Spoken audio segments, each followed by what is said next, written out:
ayun ani cungsut ngiring ke pasar bingkit.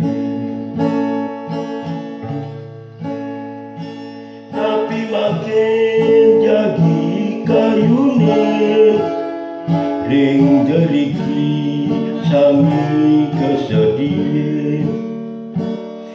Hiburan kentongos ngajengan satilangan gerang asam. Mesecek margemen memargi, mesesek ni ngajak anak istri.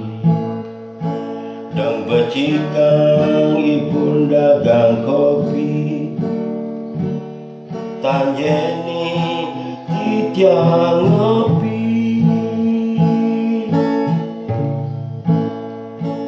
Coba saja kayun sampun liang, ngiring mantu ke jeruk suang-suang. Nanging titiang ada ni sing karwan, ringatin titiang.